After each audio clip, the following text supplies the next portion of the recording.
6 o'clock, I will call the regular city council meeting to order. Michaela, take roll call. Sure. Councilmember Canales. Here. Councilmember Hooker. Present. Councilmember Walker. Here. Councilmember Westover. Here. Councilmember Zeter. Present. Mayor Pro-Tem Morgan. Here. And Mayor Perigo. Here. You have a quorum. All right, thank you. If we could please stand for a pledge of allegiance. I pledge allegiance to the flag of the United States of America and to the republic for which it stands, one nation, under God, indivisible, with liberty and justice for all.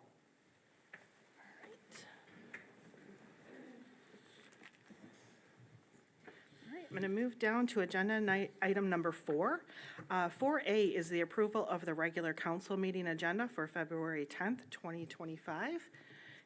And can I get a motion? Make a motion to approve the agenda. Support. Okay, it's been moved and supported. All those in favor, say aye. Aye. Opposed, same sign. Motion passes.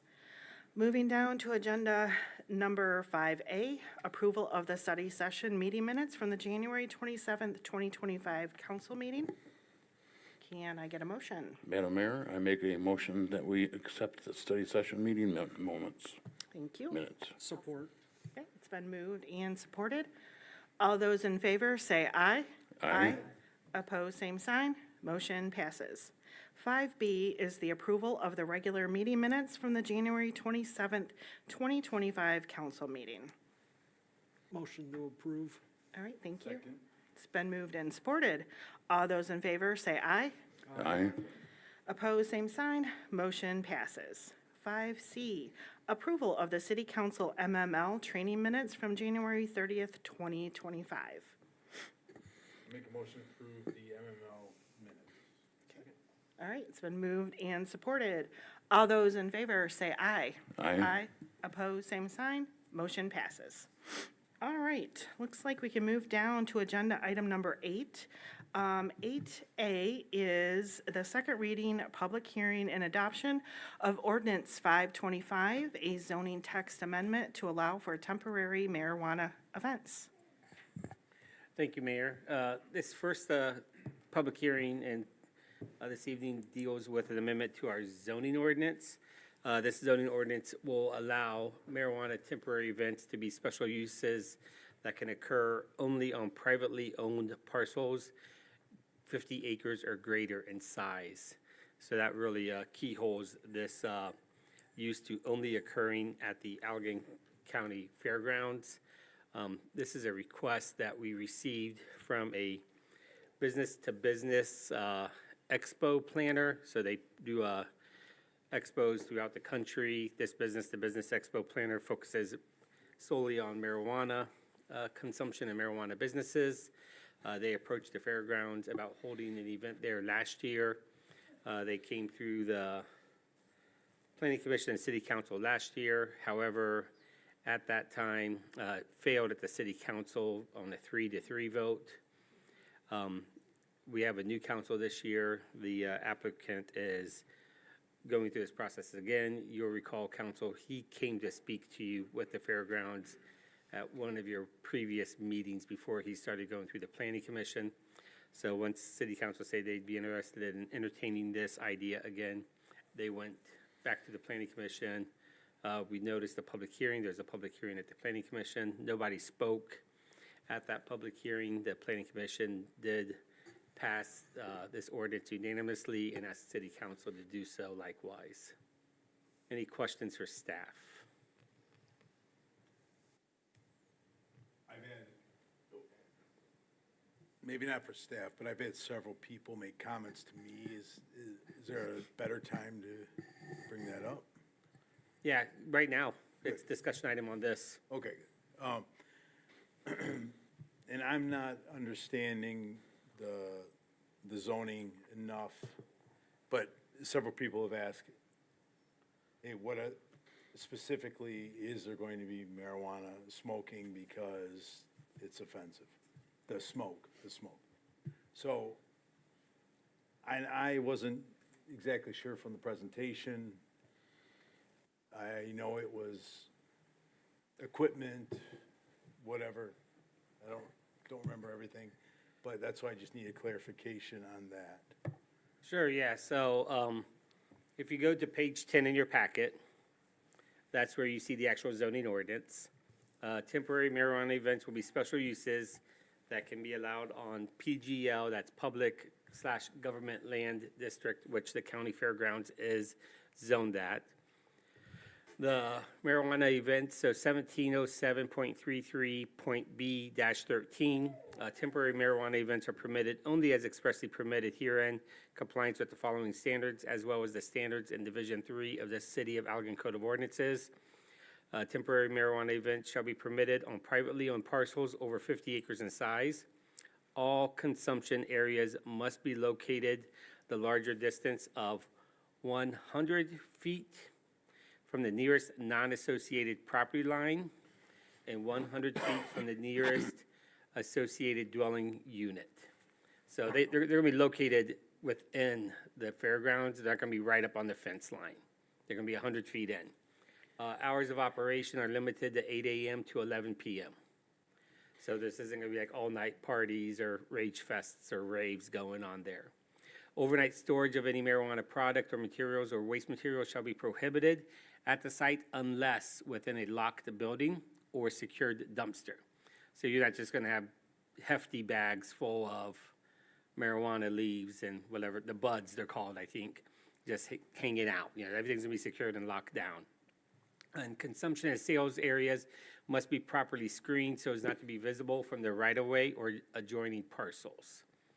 So, Will, to answer your question, are people going to be smoking at these?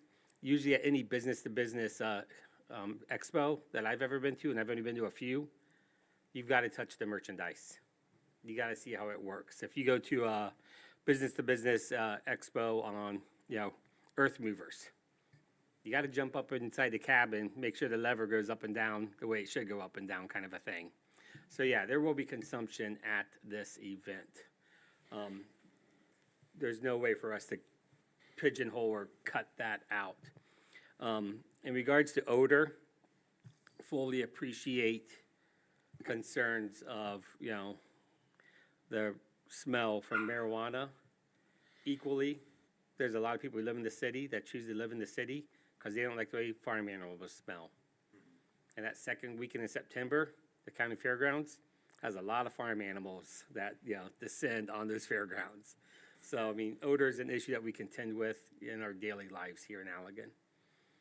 And can I just say something? So, Joel, when you were talking about what the fairgrounds is zoned at, is the fairgrounds the only thing in the city limits that has that zoning? That's not the only thing that has that zoning. It's the only thing that's privately owned, has 50 acres or more, and that zoning. Okay, so again, it would only be the fairgrounds that this. You will not be seeing, lack of a better phrase, and just for colorful language, we will not be having a hash bash on our riverfront. Right, and I think the other thing too, if I was getting the same kind of comments you were getting, no one is walking up and down the sidewalk.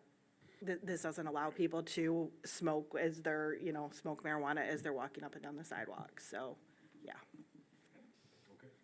Good. Does that help? Does that answer your Okay. question, Councilmember Very good. Walker? Thank you. Any other questions from the council for staff?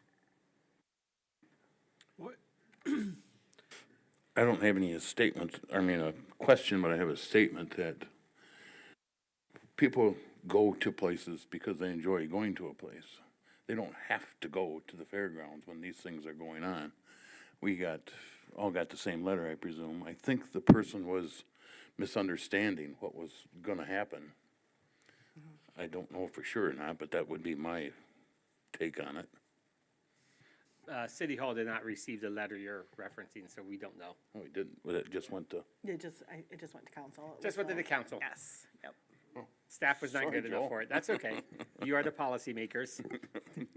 but we got that letter, and I think the individuals were confused at what exactly could happen, so. It's not happening during the fair or any of that other stuff, so. Just to reiterate that to everyone. And Mike, did you have? yeah,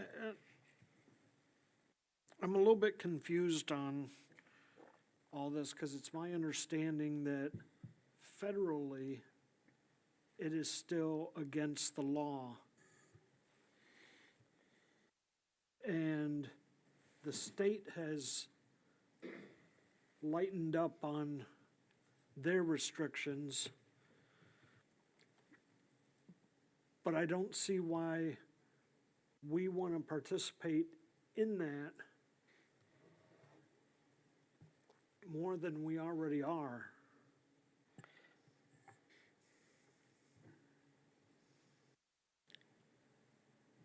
I guess it kind of goes back to Bill's. I mean, this is the fairgrounds came to city council about this. I'm not going to choose to go to any event like this, but it's up to the fairgrounds. If they want to hold an event, we're gonna do what we can to allow them to do that and be successful with their business. I don't have to participate, and I won't, but that's just my choice. But it's still federally illegal. And Correct, so but it's then legal in we're the state of Michigan, Bill, or Mike, sorry. It's legal in the state of Michigan. It's legal to consume it in your home.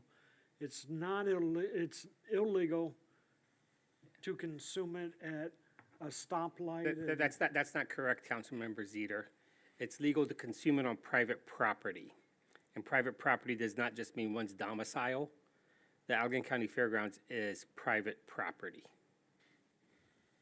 That is not public property down there, so that's private property. So it is legal in the state of Michigan. And I believe it became legal in the state of Michigan because the voters, the residents of the state, went to the ballot box and voted yes on all of these types of businesses, 4 of which that are inside the city limits right now.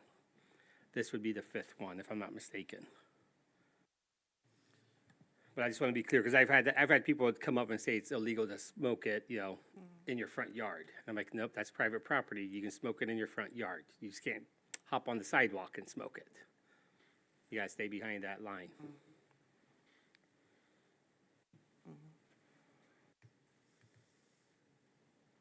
Anything else, Mike? No, I'm Does that make sense? I just mean, against giving away rights that aren't even there to give away. And I don't understand how the states have lightened up on this when it's still federally against the law. Okay. All right, thanks, Mike. Thank you. All right, this does need a public hearing, correct? Correct. All right, I'm going to open up the public hearing at 6:13.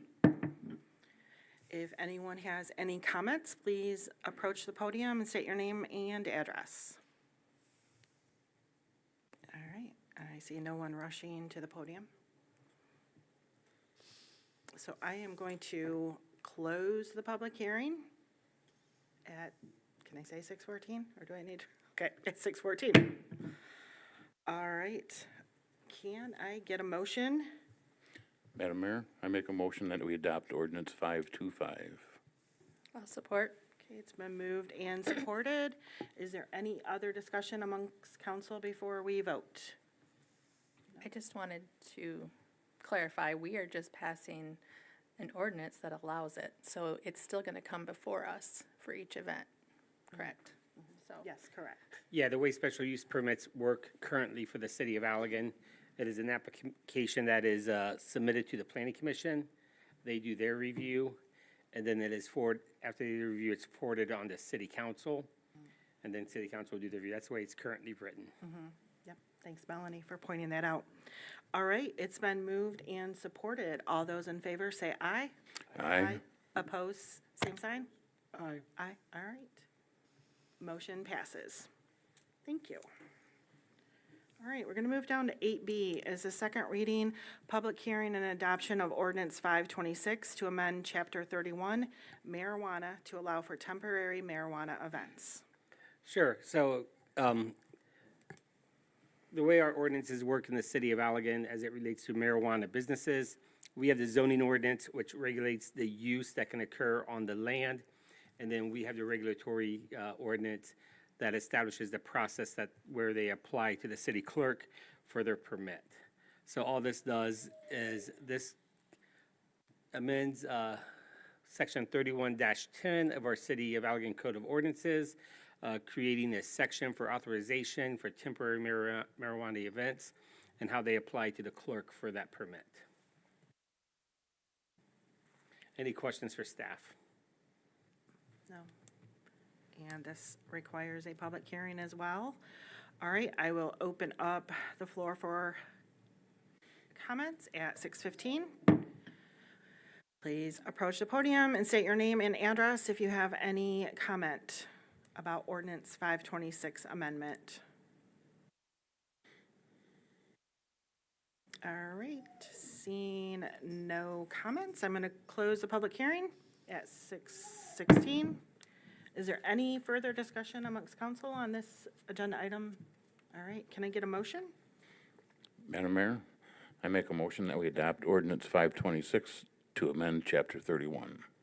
All right, it's been moved and supported. All those in favor, say aye. Aye. Opposed, same sign. Aye. All right, motion passes. All right, thank you. All right, we're going to move down to agenda item number 9, which is public comment. If you have any public comment, please approach the podium and state your name and address, and we do keep this to 3 minutes per comment. All right. Once again, I see no public comment here, so I'm going to move down to agenda item number 10. 10A, we're going to have a wayfinding signage program presentation by Guide Studio. Joel, did you have anything Yeah. before? Real quick, as the Guide Studio team is walking up to the podium, or Erica is walking up to the podium, I just remind council, Parker and I gave you a brief overview, or maybe not so brief overview at your previous meeting. Erica's with Guide Studio. She'll introduce her team, hopefully, that's been working on this project, and give you guys more in-depth detail or update on where we are. So with that, Erica. Hi, everybody. Erica from Guide Studio. We've been working with the city for over a year now on a wayfinding program.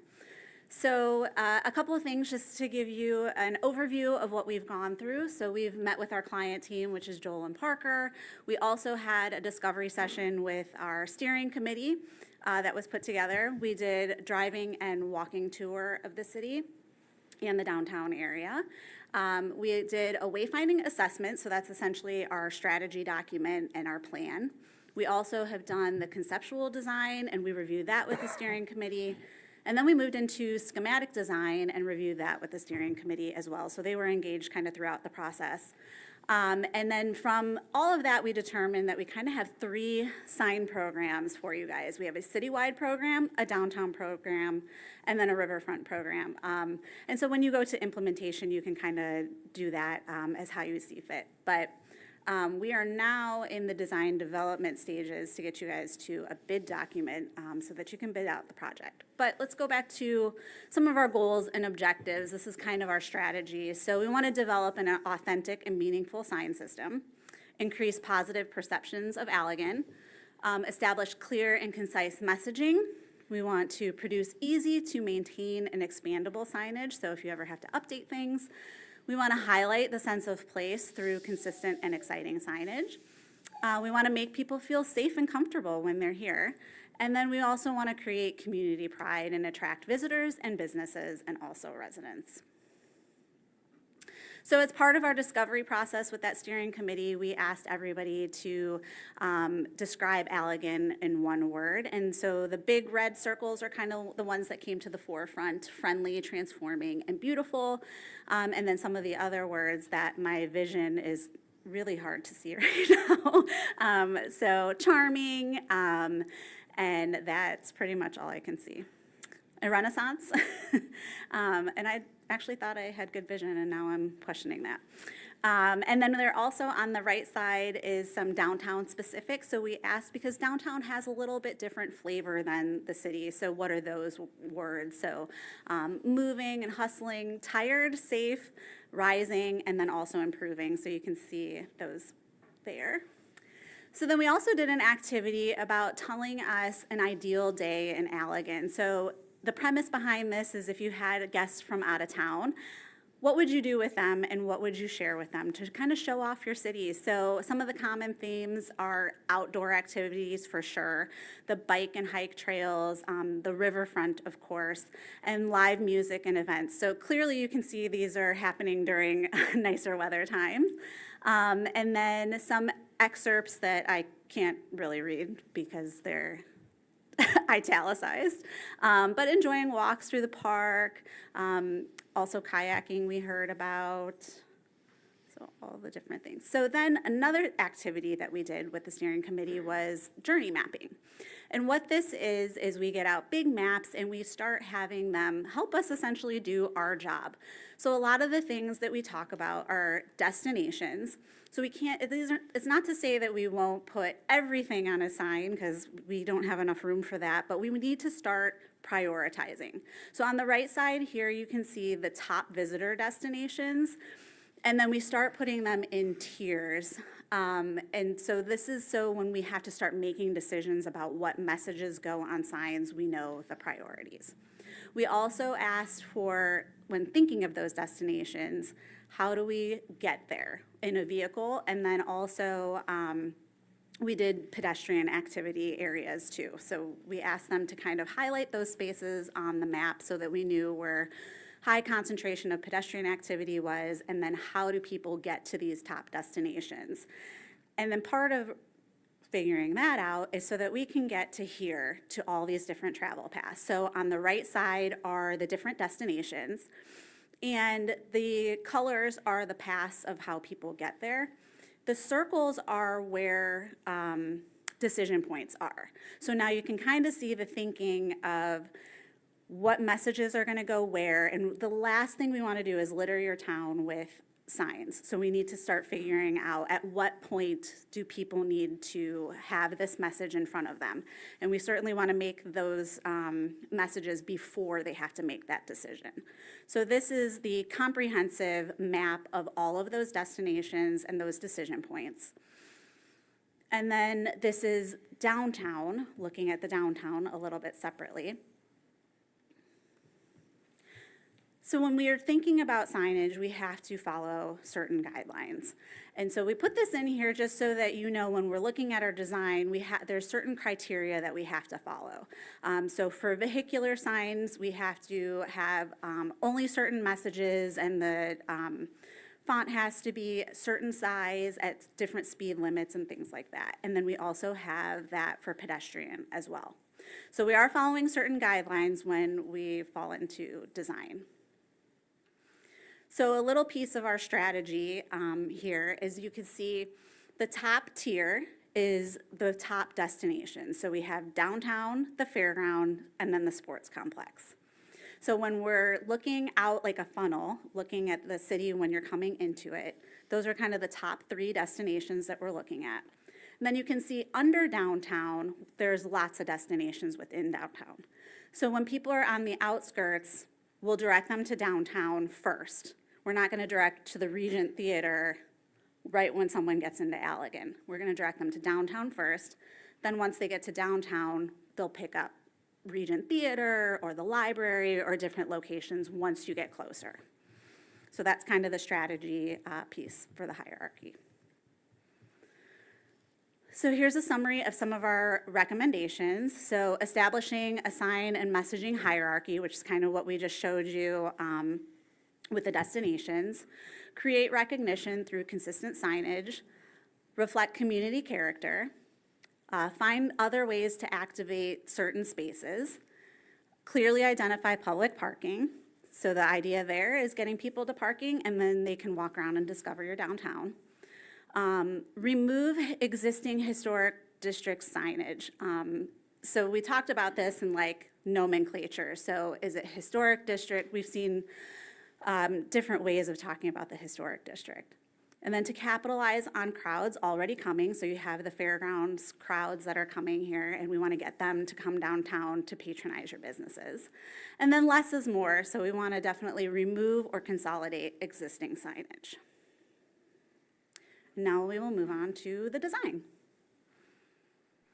So here again, we kind of have the 3 sign families. So up at the top, we have the citywide, And you can see that has a color palette with the black and the blue and some grays and some beige in it. And then as we move further into the city, we get a little bit more colorful. So we have the downtown. And the pictures on the left are the ones kind of picking up the materials and the inspirations and things for the assigned programs. So getting a little bit more colorful in the downtown, and then we move to the riverfront, and that also picks up a little bit more color there. So here is the citywide program. So up at the top, we have the gateways, and then we have the vehicular directionals. And there's two different sizes there depending on the speed of the roadway. And then on the bottom, we have some facility signage and then trailblazers to downtown. Then we move into the downtown sign family. So we have the downtown gateway, and then vehicular signs for downtown, parking signs, and then also on the bottom is the riverfront sign family. So the gateway for the riverfront, and then pedestrian kiosks that could have a map of the riverfront, events happening at the riverfront, and then also on the right there, pedestrian signs. So we'll dig a little bit deeper into those. So here is our gateway with the large Allegan letters on that, and incorporating that wave of the logo. Another gateway that is vertical rather than horizontal for places that don't have the space. And then also on the right would be something that you would find more in a more residential area, but that's also a gateway or a jurisdictional border. And then here are the directionals. So we have the one on the left is the citywide that is on slower roads, and then the one on the right is the one that's for faster speeds. So it has to be a little bit bigger.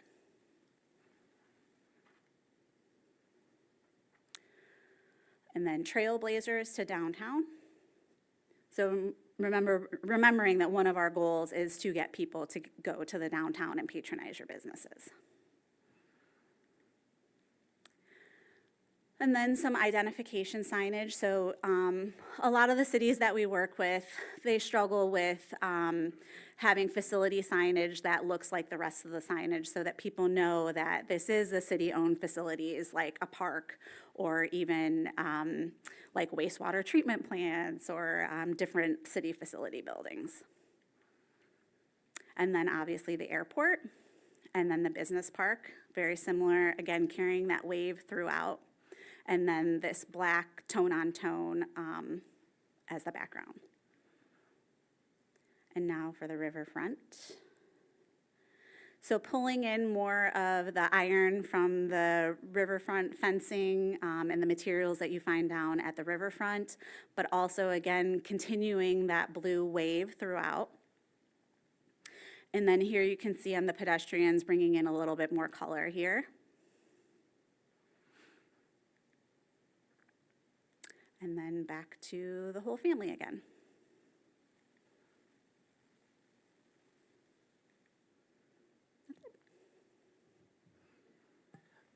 Any questions from the council? I don't. All right, so this is the direction we're going. Tomorrow, Parker and I will be meeting with the team from Guide to finalize a few things in that presentation that you saw. And then they will go out and do some ground truthing, more or less going out to locations where the signs are gonna be and just verify, yeah, a sign does fit here.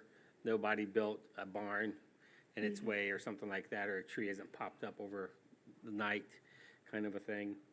And then our plan is we will be going out for bids for the parking lot signs. Can you go back a couple of slides if you don't mind? Sorry, Erica. That's okay. I got cocky and turned it off. So that, Oh, yeah. so that parking identification sign is in the top right-hand corner of your screen. The blue sign with the P, that's the universal or international sign for, hey, park here, I believe. So at least to me it is. We are still under discussion at the staff level whether or not we want to number the parking lots. The DDA did a activity last year, they numbered all the parking lots. We've seen this sign with numbers on it, and then we've seen it without numbers, and we're not sure where we fall on that right now, but that would be a staff decision. We just need to identify our parking lots as people know they're public parking lots and they can park there, so. I just wanted to point that out to you guys. And then they kept, the one thing I'll point out is, if you recall from the presentation you saw at your last meeting in the original plan, we've kept the orange and the green, but made it more subdued. And so I really appreciate the work that they did, and, you know, still having that color, but having it, you know, more subdued and not so much in our face. Fire away. Oh, do you have a hierarchy on the bidding? The parking lot signs. That's Yeah, we set enough money away, we hope to do the parking lot signs in this current budget. Okay.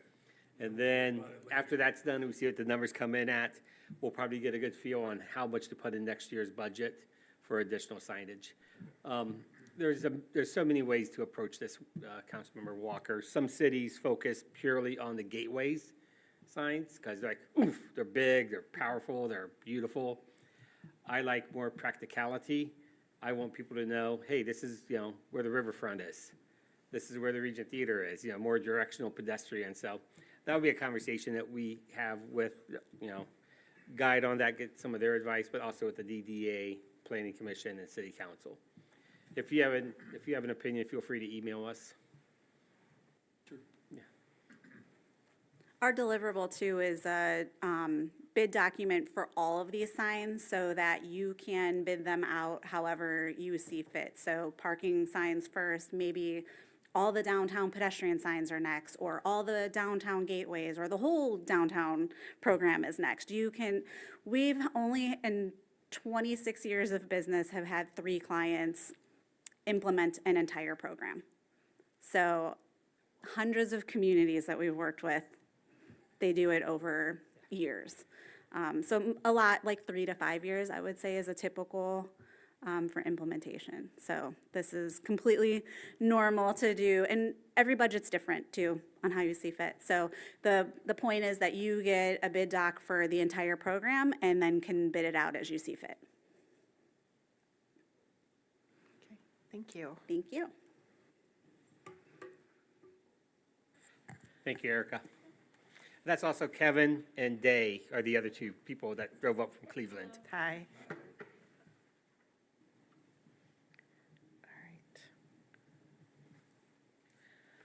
All right.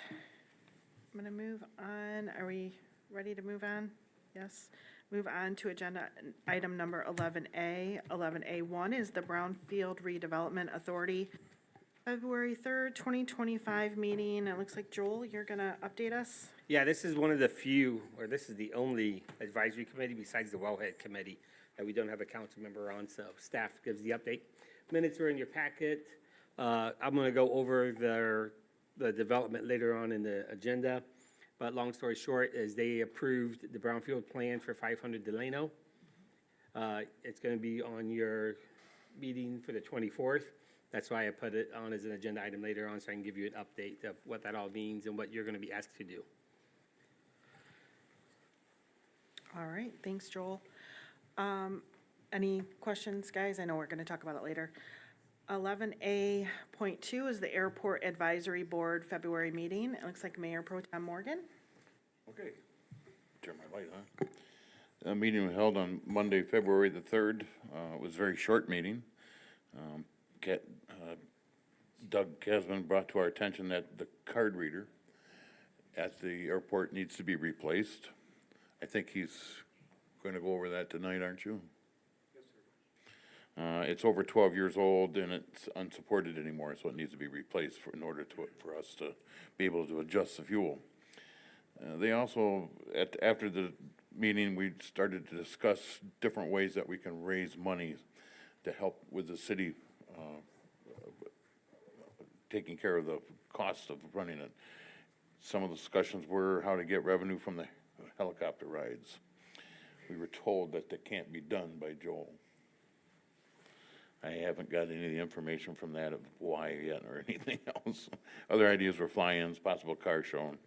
Other than that, it was very short. The meeting was adjourned and our March meeting has been canceled, so we will not have a meeting in March. Thank you. Any questions of, Any questions? all right, okay. We'll move on to 11B. 11B1 is a request to approve accounts payable and payroll. And Mayor Pro-Tem Morgan. Sorry.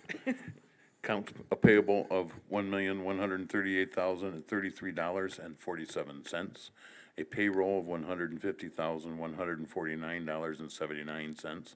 A total disbursement of $1,288,183.26. Madam Mayor, I make a motion that we approve to pay these. All right, can I get a, all right, it's been moved and supported. All those in favor, say aye. Aye. Opposed, same sign, motion passes. 11B2 is the review of the 2025 City Manager's Single Lot Assessment Report. So I'll take this one. This is the second year that we are putting together a single lot assessment roll. Last year, kind of a new process that the council went through with us. This is the first step in the review process. It's just giving council the list of unpaid invoices as of December 31st of 2024. If you know, the council decides to move on with this, we will take it to the next step and have a resolution in front of you at your next meeting. Yeah, I think it's at the next meeting. That is 24th. Yep.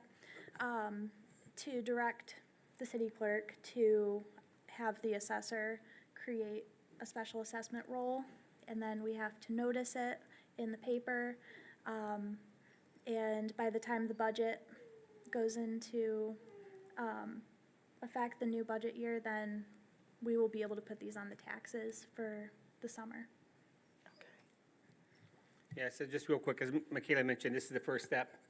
Then you'll see this again on the February 24th, at which we will have a special assessment roll created for you for March 24th, and then you will have the public hearing on April 14th, as Michaela put in her report. So it's a multi-step process. We have to give the individuals on this list a chance to contest the charges. We have to notice it in the paper, so it's public.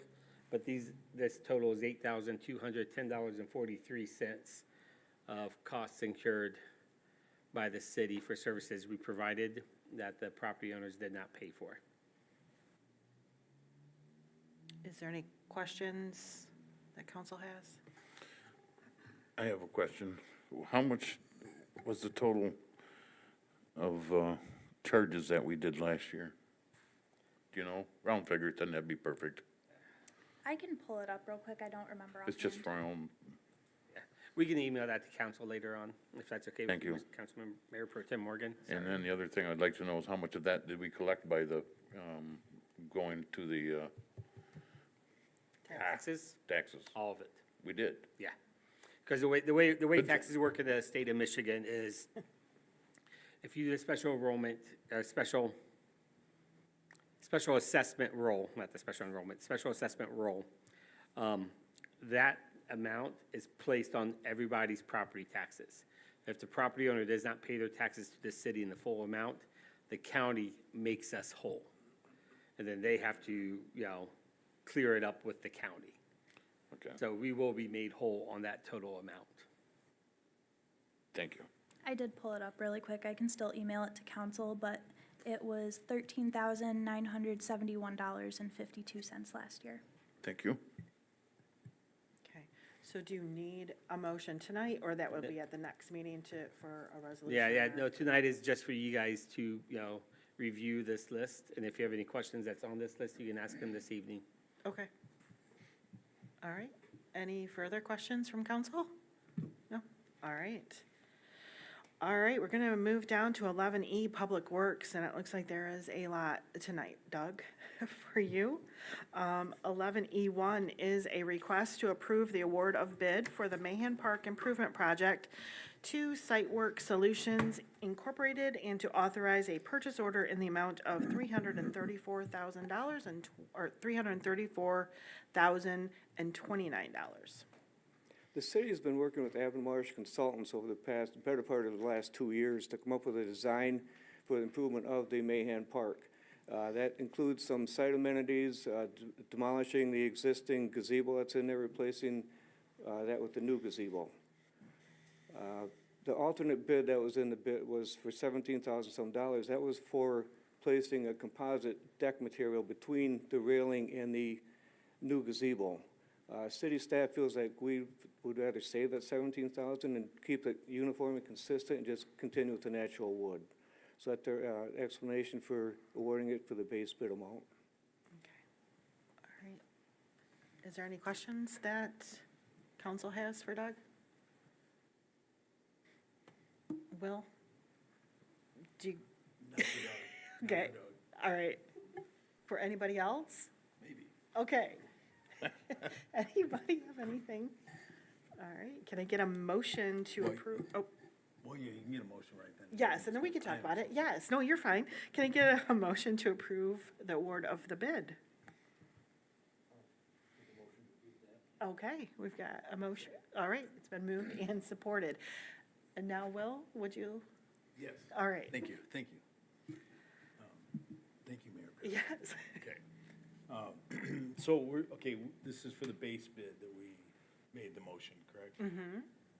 My thought on the composite boards, just with the amount of maintenance that the real decking has, and not a judgment on any department or anything, but not just that boardwalk, but others, it's a lot of maintenance to keep up.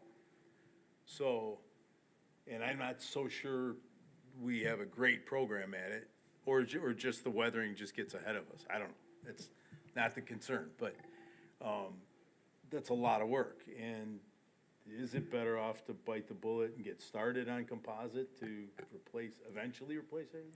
So could be. I think we erred on the side of not going with the alternative bid on this because the change in surface from wood to synthetic, they react to snow and ice differently. So if you're walking on the boardwalk and you're walking on the wood part, your feet are acclimated to what that is. And then the minute you step onto a synthetic one, we're not quite sure how the human body is going to react to that. That's one reason why we decided not to go with this bid at this. If council is intrigued by the composite boards, I would say we could look at what the cost would be to buy composite boards for the length of the boardwalk, and city staff can replace them. I also would encourage the council to be weary of the composite, understanding that technology has changed, but probably 15 years ago, nobody around this table was part of the group back then. But we had a handful of picnic benches on the riverfront that were our composite picnic benches that are warped, that are splintering, and plastic splinters are worse than wood splinters. So these composite boards, which may be Trex or whatever the name brand is, might be a better quality. But the real reason why we chose to not go with this alternate bid of $17,000 was the different surface type and what it would be like if you're walking and it's raining outside or something. And then also, the cost a little bit. Mm-hmm. So that's where, $17,000 out of 334, that works out to be what, like 5% roughly? It's really just a 5% difference, I think, if my math is quick on my brain here. So But if I it's may- not overly expensive, but at the same time, Correct, but if I may add, the base bid is what, 5.17% over the engineer's estimate, so we're just trying to keep it. If I can add, I have composite decking at my home, which is only 2 years old. I wouldn't recommend it, I really wouldn't. There are some problems with it. It scratches, it tears up. It's not a forever thing like they say that it is. Even though they gave me a lifetime warranty on it, it needs to be cleaned every year. It's not, in this case, I'd most definitely stay with the wood. Thank you for doing that, Doug. Any other comments, questions? No? All right, it's been moved and supported. All those in favor, say aye. Aye. Opposed, same sign. Motion passes. All right, 11E2 is a request to approve the construction engineering contract for the Mahan Park Improvement Project with Abonmarche Consultants and authorize a purchase order in the amount of $31,000.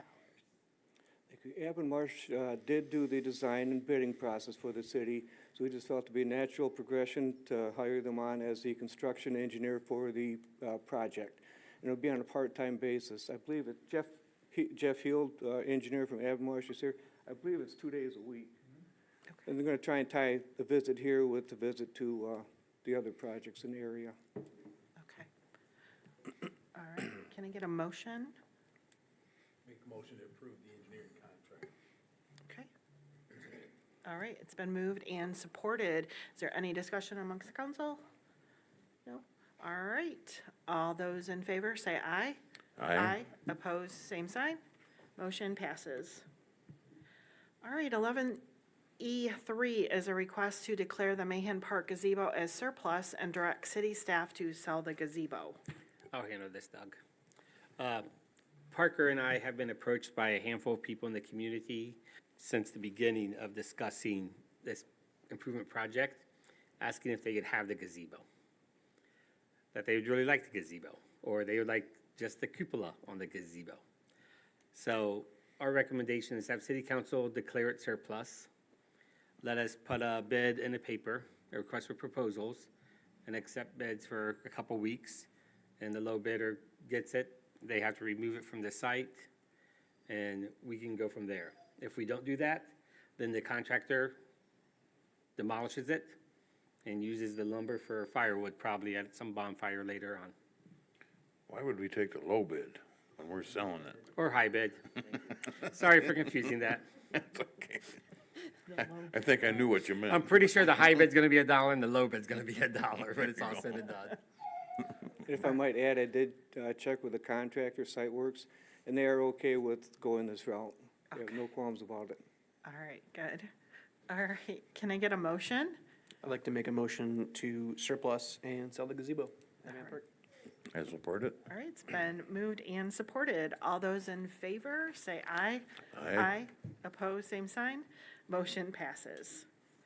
Okay, we're going to move down to 11E5 is a request to approve the construction engineering contract for the Regent Theater parking lot improvement project to Milbocker Sons Incorporated and authorize a purchase order in the amount of $505,890,027. That is, I love that 27 cents. All right. Is there any questions from council, comments, discussion? I do. I don't know if it was this one, but I know you've got the designation to the budget, but can you refresh our memory on, we've got all these projects and even Mahan, but to go back and find where we are with the budget, was not able to figure out every month. Okay, so this was budgeted in our current budget. I think we set aside close to $800,000 for this project, not including the federal funding. We secured $250,000 in CDS funding, that's Congressional Direct Spending Funding from Fred Upton when he was still in Congress, and then we secured a $99,000 grant from the USDA. So we have more than enough money to pull this project off. Parking lots fall under our building and grounds accounting, so it would be considered a building and ground project under that part of the budget. Does that help? Yes. Okay. All right, any other? No? All right, can I get a motion? Madam Mayor, I make a motion that we authorize $505,890.27. Okay, it's been moved and supported. All those in favor say aye. Aye. Opposed, same sign. Motion passes. All right, 11E5 is a request to approve the construction engineering contract for the Regent Theater parking lot improvement project with Abonmarche Consultants and authorize a purchase order in the amount of $45,800. Any comments, questions? Can I get a motion? Make a motion for the engineering contract with Abonmarche. All right, I support. okay, it's been moved and supported. All those in favor say aye. Aye. Opposed, same sign. Motion passes. 11E6 is a request to approve the construction engineering contract for the Ely Street Improvement project with Abonmarche Consultants and authorize purchase order in the amount of $72,000. Anybody have any questions, comments? Da-da-da. Was this in the budget? It is in the current fiscal year, yes. Yeah, Yeah, that's what for I Ely thought. Street, yes. Okay, And this would be full-time inspection by Abonmarche crew. okay. All right, can I get a motion to approve? Madam Mayor, I make a motion that we approve the $45,800. Well, that's the wrong one. It's a $72,000 lot. for Ely Street. I feel you. All right, it's been moved and supported. All those in favor say aye. Aye. Opposed, same sign. Motion passes. All right, 11E7 is a request to adopt Resolution 2504, authorizing the mayor to sign the Ely Street Improvement contract with MDOT. Is there any comments from staff? No? MDOT has this Ely project on the March 7th bid letting. Once the contract and everything is reviewed by them, they'll email the mayor a link to autograph the document, and then they'll get that back to us. Okay, Don't use an alias. right. I am curious, what determines that it must take a mayor's signature for legality? What MDOT asked for is that the city adopt a resolution naming an official designated by the city council. We just presume that the mayor or the city manager would be. I think the mayor has in the past. been the What desi- determines that, Doug? Like, what determines that it gets to that level? This is a request from MDOT because the Yeah. contract is between the, Every MDOT Yeah. contract? Yeah. Okay. Yeah. Every MDOT. Every MDOT funded project, the city council has to identify the person who is authorized to sign the document. That way MDOT, through their audit, can make sure that the right person is saying yes. And so we have to pass a resolution at the beginning before they will even release funds for us or begin talking about releasing funds. So we've done this on this project, we did it on the roundabout project where we had some, Airway, airport project. the airport project, so we always do this. And we typically err with the mayor on this. One reason we do that is because since we aren't a strong mayor form of government, our mayor really doesn't get much besides presiding over a meeting. And so this gets their name on some stuff and a little bit of an oomph for the mayor. All right. Can I get a motion to adopt Resolution 2504? Support. Okay, it's been moved and supported. All those in favor say aye. Aye. Opposed, same sign. Motion passes. 11E8 is a request to authorize a purchase order for Abonmarche Consultants for the design and construction engineering for the upcoming Airway Drive Improvement project in the amount of $102,000. Abonmarche did, if I may, Abonmarche did do the application for the grant on behalf of the city. We were notified last December that we were recipients of that grant. So now I'd like to engage Abonmarche to do the design and construction engineering for that project.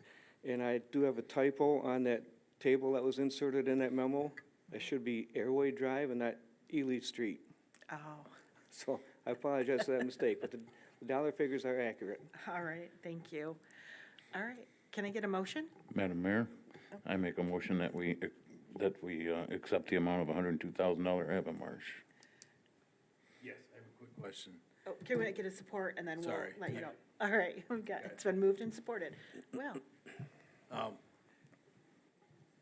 One thing I didn't understand between Ely Street and Airway, it may be very simple, but I don't understand the process, but we have, design engineering for both. Is it redundant? Do we need to, I mean, you got design engineering of a road on Ely, how different is it on Airway? I think they're very similar. Do you want to answer this, Jeff? I'd be happy to. So your question is, what's the difference in the two prices? Hey, Jeff, can you come up to the podium? We record our things and the mic picks it up. Thank you very much. Yes, yeah, just, I'm Jeff Heald with Hi, Jeff. Abonmarche. Nice to meet you. I just wonder, yeah, is there, I don't understand the process. To me, there's a lot of redundancy, but we're paying still for design engineering. Sure. Yeah,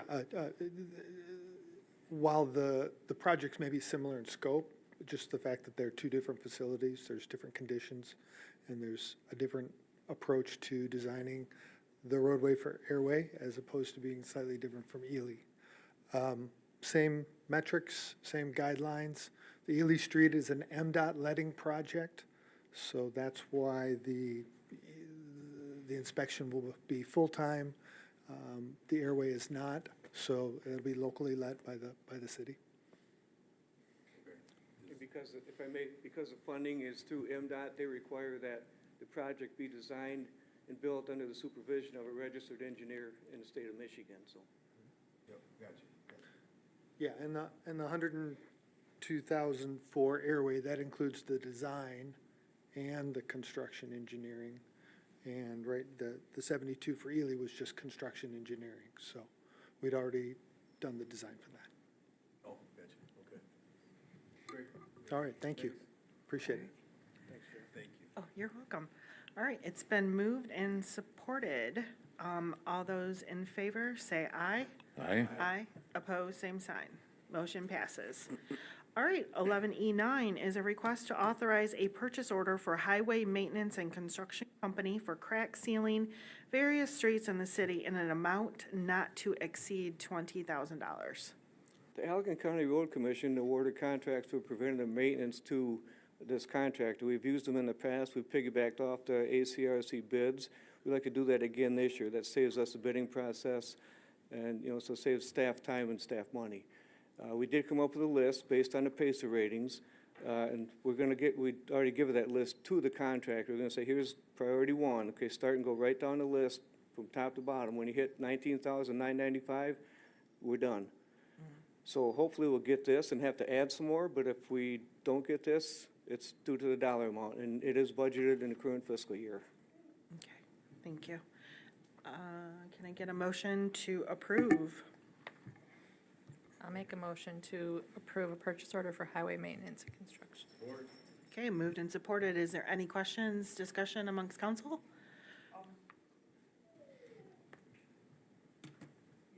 You just said when we get to this amount. That's it. But the PACER rating looks at streets, and if they're cracked, to save them for longer, they need to be filled. Correct, we go through and fill the cracks. So this may not get all the streets. We're hoping it does, but it may not. Depends on the severity and the number of cracks on every street. We'd missed this project last year for whatever reason, but 2 years ago, we came up to the council with a similar list. We still had dollars left over. So I'm hoping that's the case this year, but we won't know until the contractor gets going. We still have freeze-thaw cycles going on now, and we have pavement now that's cracking. Okay. And you start with the worst ones, is what you were saying, like, so you go with the worst Pacer rating and then, The second page oh, yeah. has a list. I'm gonna ask them to start at the top, and that's basically the business district. To keep that up in the classification 8 and 9 on the Pacer ratings, and then the police and Cutler parking lot, and then work right on down the list. Any other questions, discussion? All right. All right, it's been moved and supported. All those in favor say aye. Aye. Opposed, same sign. Motion passes. Okay, 11E10 is a request to authorize a purchase order and budget adjustment for RW Mercer Company for upgrades to the fuel card reader and associated software in the amount of $15,606. We got a fuel delivery last fall, and when I was trying to adjust the price, because we could lower it and still make a few cents a gallon, I could lower it at the head, or at the pump. I could not lower it at the software, which is on a computer inside the terminal. So we made some phone calls. We got a computer company up here. We did call a vendor, and what they basically said was, your software's outdated. It's greater than 12 years old, so you have to upgrade because they don't support it anymore. It's Microsoft Access based. So in order to upgrade the software, the new software won't work with the head that we have. So we have to upgrade both at the same time. And basically, right now, it's a hit and miss situation. I'd rather do it now than I would find out, everything's down, we can't sell fuel. So we're trying to take a proactive approach. Okay. All right. Can I get a motion to authorize? Madam Mayor, I make a motion that we authorize the purchase of the software Okay. and the fuel card reader. Second. Okay, it's been moved and supported. Any questions, discussion amongst council? Okay, seeing none. All those in favor say aye. Aye. Opposed, same sign. Motion passes. 11E11 is a request to authorize a budget adjustment for Wesseling LLC for downtown winter maintenance. The last couple of years, we've had a contract with Wesseling for $27,000 to do X amount of snowplows down in the business district. We added salting to it as well. If you look at the two charts in there, currently, we're at $31,800, so we're about a little over $4,000 over the budgeted amount. But if you look at prior years, we were well below the budgeted amounts. So it's just, and then that second chart, it shows the number of times that he plowed, 18 this year compared to 9 all of last year. So we're plowing more and we're salting more this year just because of the weather situation. And with a couple more months left in winter, we're asking for a budget increase on that. Okay. All right, can I get a motion to authorize a budget adjustment? I'd like I'll to make make a a motion. motion to authorize a budget adjustment for Wesleyan. And I'll support. Okay, it's been moved and supported. Is there any discussion amongst council? Questions? I have Should we one question. wait until the end of winter to make the adjustment? Pardon me? No. No, because I don't have the authority to sign off on anything else on this. Oh, We because are- it's one above The most, your. the most the city manager has the authority to sign off is 10% above a contracted price. Okay, And when we got the January invoice, is when I told Doug, we have to take this to council now, okay. because we're already over that 10%. I don't see an amount on here. The recommendation is the city council authorize a budget adjustment in the amount of $16,000. So we're adding $16,000 to the total budget. Our total budget was $23,000? 27,000. So 10% of that would be $2,700, and it's already over 4,000. So that's why we had to bring this to you at this time. So the $16,000 will go to cover that. 4,000 plus we're already over, and give us enough to get, what we believe will be enough to get through the end. Question, did we pay the full contract at 27,000 the prior? No, we pay per push. Okay, gotcha. Sorry, Doug. Did you get your question answered? Okay.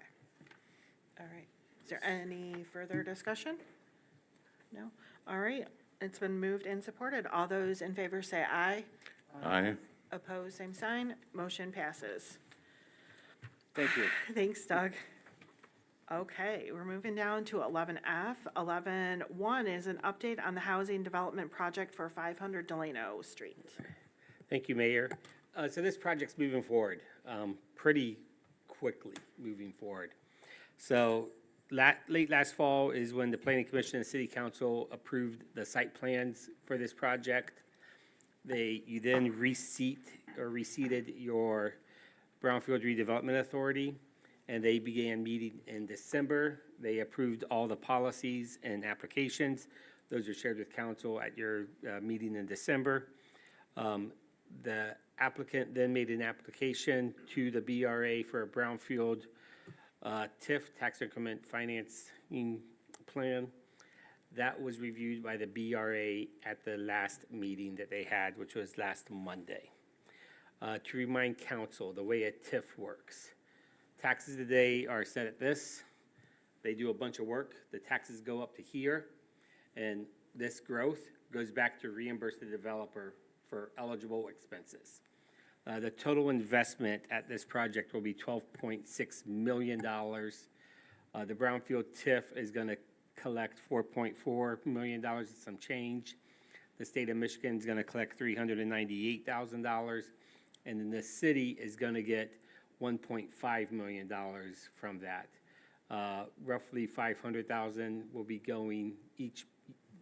That'll be spread out over the 30-year plan that we're going to get as part of our administration fees, which is 10% of the tax collected, and then at the very end of the thing, we're going to get the remaining of that balance for our Brownfield revolving loan fund. Long after, Michaela still might be here, but she'll be in the twilight of her career at that time. The reason I wanted to bring this to council tonight is so you have a couple weeks to digest it. You got the entire plan in your packet. You will have a public hearing on that your next meeting, which is February 24th. If you have any questions on what you read in there, you have the staff memo from Samantha, from Fleece and Vanderbrink. You have the Brownfield plan that was put together by Michigan Growth Advisors, which is the consultant for the developer.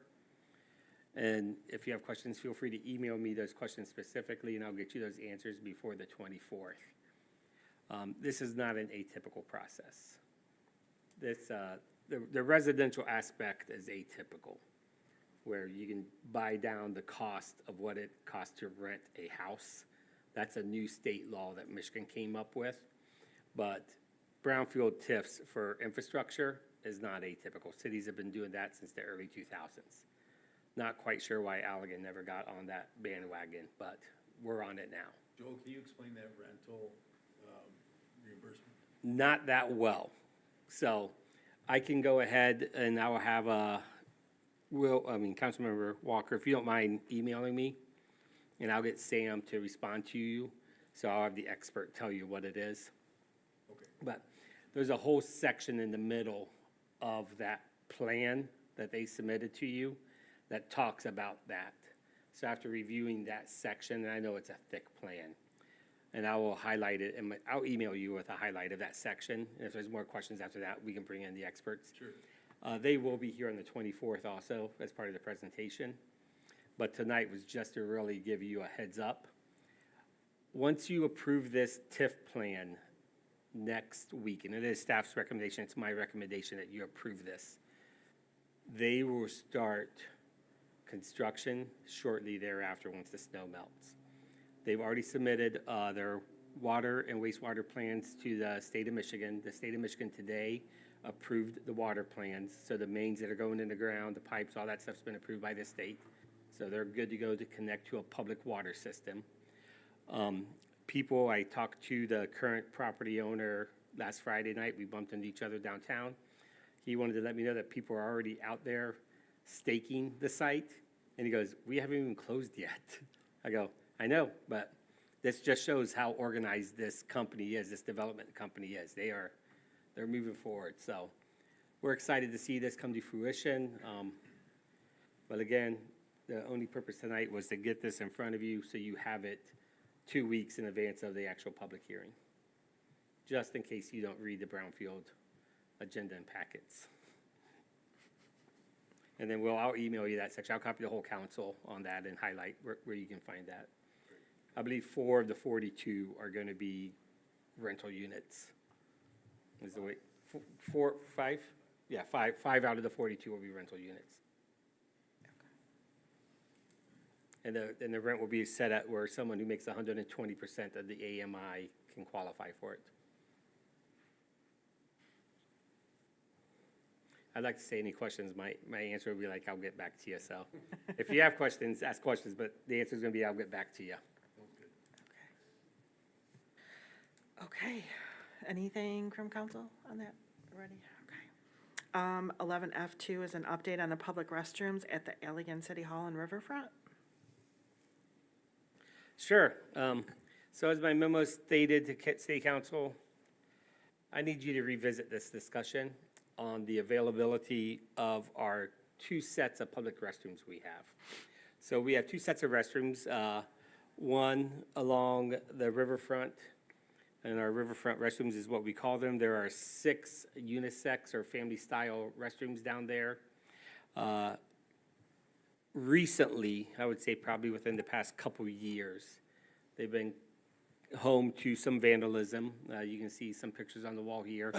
This was one of the minor ones that had vandalism. We've had worse vandalism than this. The previous city council requested that we upgrade the restroom walls to something that might be less destructive. And this is what we went with. It's a tile system. So the picture on the left side of the screen is the new one. The picture on the right side of the screen is the old one, showing the fist punch holes in the drywall.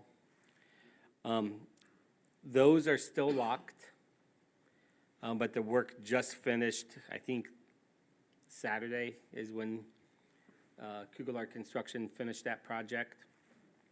I got the invoice today. And then the City Hall restrooms we have here, we opened those up a year and a half, 2 years ago, from 7 a.m. to 11 p.m. Recently, they have become home to people who are spending the night inside City Hall.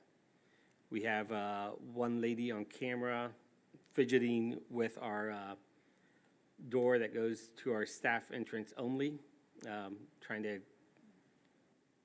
make her way in there, I would suppose. Took a credit card out, thinking she could probably slide the lock. Thankfully, that door is designed not to be able to do that. Just last night at 2 in the morning, the police removed an individual with drugs on him. Last week, a person was in the ladies' restroom, and we found drug paraphernalia on her and drug substances on the baby changing table. My city staff, specifically the people that work at the front desk window, tell me they're scared to come in here at 7 in the morning because they don't know what they're going to find. As my report says, I do now have the police department doing multiple walkthroughs here throughout the night. That's how we were able to catch those 2 previous individuals here. This afternoon, it was brought to our attention that the male's bathroom had the air freshener that is up high on the wall. I mean, it's probably 6 feet off the ground. You have to reach to get to it. That was removed from the wall and jammed forcefully into the commode, which required us to call Sumner Plumbing to come in this evening. Unfortunately, it's not a restroom that staff here uses because we have our own staff restrooms on the city staff side, so we did not know this was an issue until this afternoon. And Parker, thankfully, spent a half hour or so cleaning up all the other mess, but couldn't dislodge the stuck air freshener. So, again, City Council, you set the policy. You say which way you want the boat to go, and then we will drive that boat that direction. I just want to revisit the restrooms right now, make sure council has a conversation about it as a whole, and, direct us on how you want us to move forward. I will point out that we do have several staff members just tell me, or just ask, why can't we just lock the riverfront restrooms except when there's an event? Well, as I have experienced, as Parker has experienced, because he shared it with me, those restrooms are used by people, just not during events. There are people that walk our boardwalk that, utilize those restrooms. There's people that, are downtown, on a Tuesday night, just hanging out by the fireplace. In the summertime, splash pad. But the wintertime even, because they even say just lock it during the wintertime. And, that utilize their restrooms for what their purpose is, which is a toilet break. Not for a place to loiter or hang out or stuff like that. It's not what they're designed for. So we do push back on them a little bit. However, we do need to share all the facts with council and, let council have that conversation or discussion. Right now, the policy is this building is open 7 days a week from 7 a.m. to 11 p.m. And the downtown the riverfront restrooms are open 7 days a week from 7 a.m. to 11 p.m. Even though the door says dawn to dusk, it does stay open till 11. If I remember right, when we okayed this one to be open, it was going to be an experiment to see how it went. Well, to me, it's not going well. Can it be locked up when, whenever when staff leaves? So, yeah, I mean, we can lock the building up. We have two tenants, the Chamber of Commerce and Saunders Chiropractic. So that's how we were doing it before. We would lock it up at 5, and we just tell them if you have an appointment after 5, just go open the door for them. We could reduce the hours, so it locks at 7 p.m. So it doesn't stay open that late into the evening. I mean, there's many options, but again, we just need the council to revisit and have that discussion. Melanie, looks like, do you have a comment? I was just gonna say, I mean, I think it's important for staff to feel safe, so if there's no staff here, I think that it makes sense that they would be closed, so that at least when they're coming in the morning, they're feeling safe. The ones on the riverfront, I think that, I mean, I don't know, perhaps it could be kind of seasonal, maybe not quite so late in the winter, because who's down there when it gets dark and freezing, unless it's an event, but like maybe longer in the summer. And then, like, as you said, the officers are checking it, maybe right before they close, they could do a walkthrough. Can you have cameras, like in the hallways down there? Do we have cameras? So we have cameras in all the locations, just not inside the restrooms. With that, we must know who went in and did the damage with okay.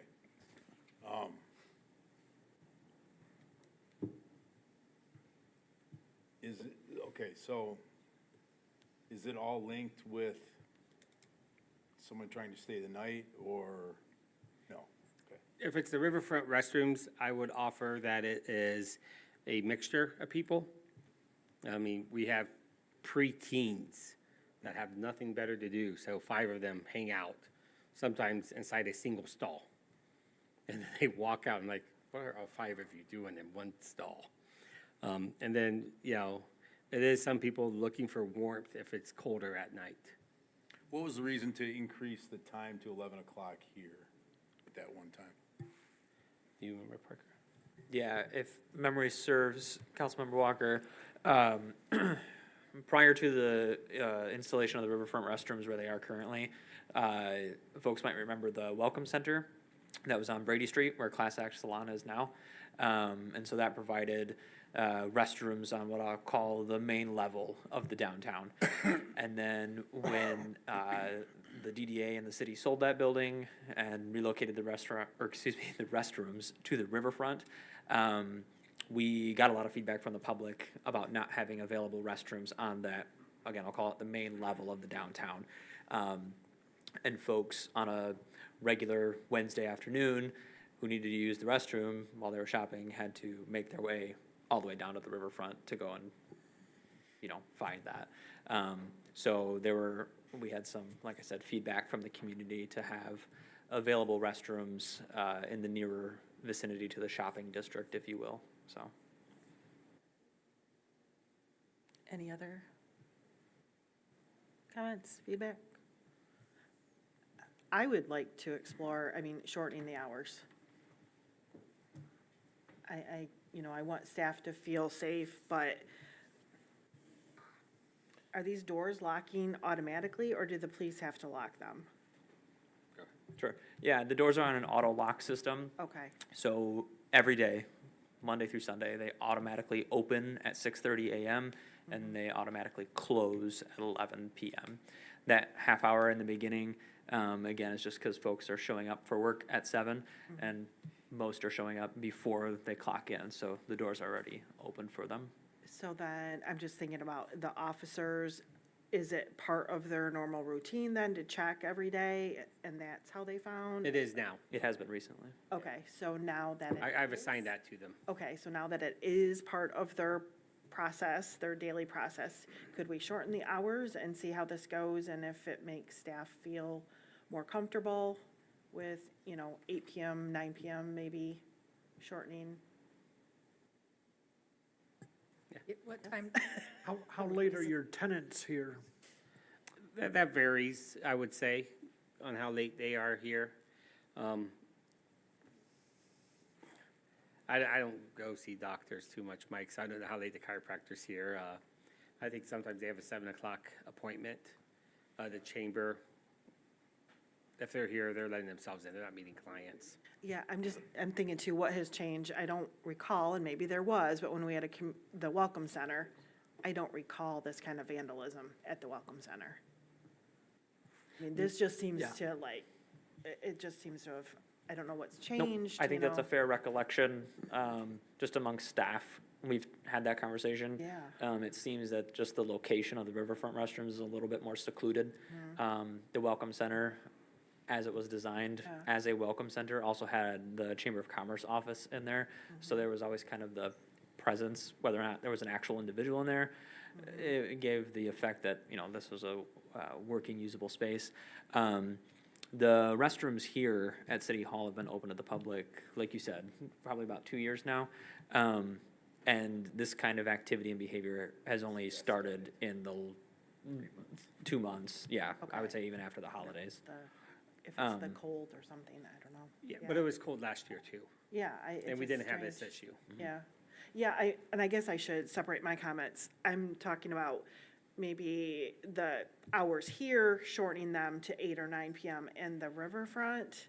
I know people are down there all year round, but, and I think Joel, I said it to you, maybe after New Year's Eve, they're shut down until March 1st or April 1st, just throwing out a date. I don't know why I'm choosing that date, but just shutting it down. Well, so if the purpose of this one to be open is for this level, when do most of the shops close? Because restaurants and stuff are gonna have our bathrooms, the bars and stuff. So 8 o'clock, right? Isn't most of them about 8 o'clock? So that More like 5. yeah, but so that kind of makes sense. Like, why are we open till 11 if the purpose was for shopping? We can reduce it we can reduce it to 7 o'clock. And, see where it goes from there. As far as the riverfront goes, is there a normal time when most of the vandalism's happening, or? Not really. It's all times of the day, all times of the year, and all kinds of folks. Joel mentioned young kids, but there's also grown adults that have caused damage. So you mentioned that there are cameras in the hallway, Correct. so you know who did the damage in City Hall? Yes. Yes, so we do know who does the damage. The issue you run into is, and that's a report that we have to submit to the prosecutor. That takes staff time to scrub the videos, and then we have to get an estimate of damage to fix this. And if it's under $1,000 to do some drywall work, the juice isn't worth the squeeze to go through that process. I really wish there was some kind of law or process, like when I get a speeding ticket, you broke a law, here's your fine, pay it. this system doesn't exist for this kind of stuff. You have to go through the judicial You were system. reading my mind. I know. was thinking- I wish it was, but and it's very frustrating for us because our plates are full. We have so many other things that we need to be working on that are for the good of the community. And we don't have time really to spend on, chasing down estimates for, Is there any way Quick that we fix can, stuff. by ordinance, create a fine for destruction of our bathrooms and so on? we can go ahead and Could you research check that. with Nick with that on, Yeah. or whatever? We can research that and see if we can, see if that exists. But And if they- it's known who's doing the damage and nothing's happening to them, there's no learning curve for them. It's been common practice for the last several years for these folks to be trespassed from these locations. And so the police have that ability to trespass these individuals and tell them that they're not allowed back on this property. Some of them abide by that rule, and some of them end up in this space or the riverfront restrooms again. If they break that, is it a slap on the hand, or is there actually something behind it? I think it's mostly just a slap on the hand.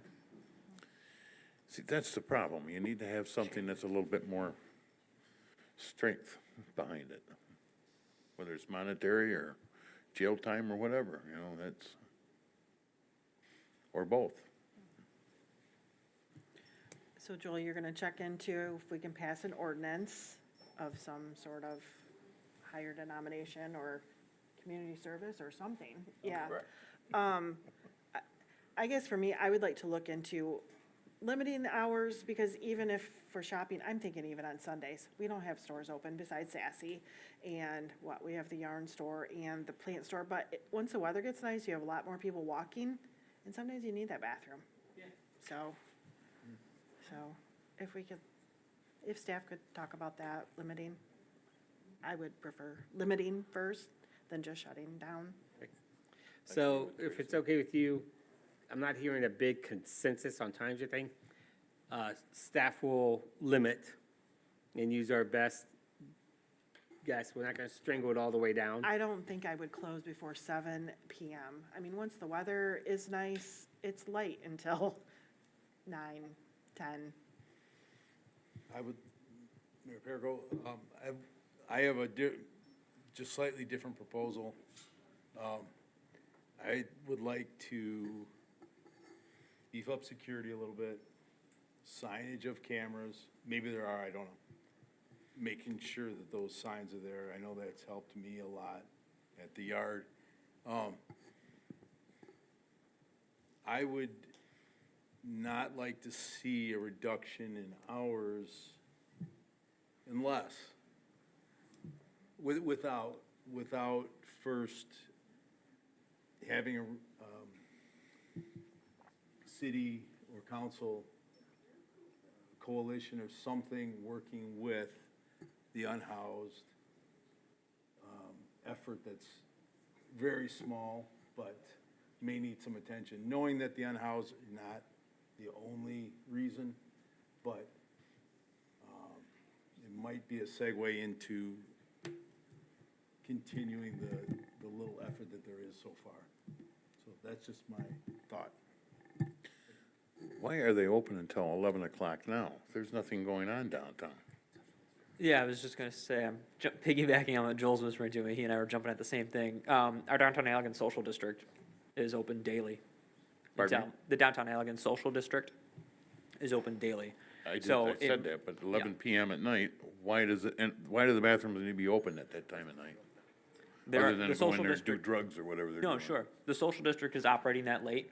On the weekends, our Where are they getting restaurants their, are open that late. social district, where are they getting their booze? So there are quite a few people that go They're getting for, them from the bars or whatever. They have bathrooms. there are quite a few people who will get a social district drink, go down to the riverfront, enjoy the fireplace, and then the restroom is right there because you do need a restroom nearby. They're not constantly going back and forth between the bar and the fireplace to get more drinks. That is, that's the thought I behind guess I it. think different. Yeah.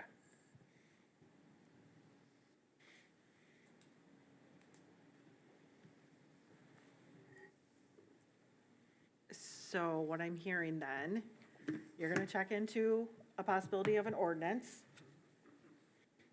Will has thrown out, or Councilmember Walker has thrown out keeping the hours the same as they are. And I mean, when were the police, was this just happening this week, Joel, that they were? No, we Okay. started it last week. Okay, so it's only been a couple weeks. Yeah, when the first person had the issue. All And then this week, it was a gentleman that was sleeping in the middle of the lobby floor. And, you know, our officer doing his check went in with his flashlight. When someone's sleeping on the ground, you flash them in the eyes multiple times with the flashlight because you don't want to get close to them. You don't want to startle them. Right. So, woke him up, did the questions, found out he had drugs on him, and he can't be here. I mean, seeing white powder, not knowing what it is on a baby changing table. That yeah, we I'm not install to make discounting it easier that. for mothers and fathers and grandparents and aunts and uncles and guardians to be kid-friendly frustrates me. Yeah, I don't want to speak on behalf of everybody. I'm not discounting that, but yes, that is shocking, but it's like, okay, all of a sudden now we're just gonna shut everything down. And we moved forward with having public restrooms when we had a welcome center. The welcome center was closed down and we were promised then we would have public restrooms on the riverfront. Now those are shut down. Now we're gonna shut down City Hall's public restrooms. So now we're back to, oh, here we go. Allegan doesn't have public restrooms again. So you're not gonna grow your shopping. It's kind of frustrating for me. I've been here for this whole revolution of this thing. And we're right back to not having anything. Sorry. No, fine.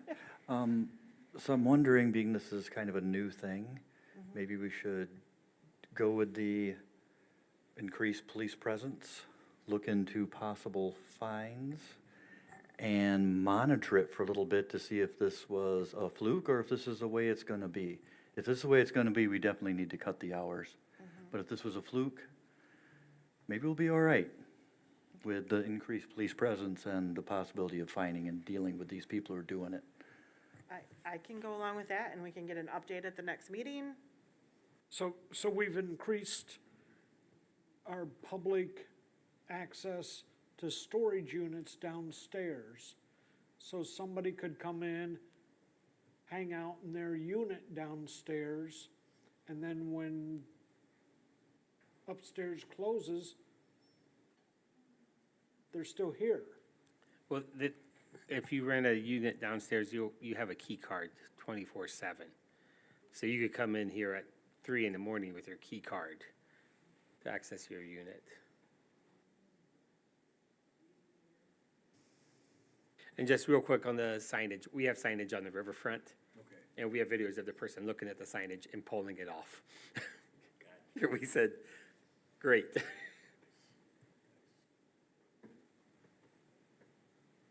Did you have something? Okay, sorry. All right. So, just trying to get a general consensus. Are we, I think you summed it up well, Councilmember Canales, of we're gonna look into ordinances, if we can do fines, whatever, with an ordinance. See, increased police presence is what is going on. We're gonna see how that goes, and we're gonna get an update in 2 weeks. And how? Yes, does everybody feel good about that? Sounds good. So reopen the riverfront restrooms, correct? Because the remodel finished this weekend. I got say the- no, at this point, no, until we see how this goes with the increased police presence here. At City Hall? Yes.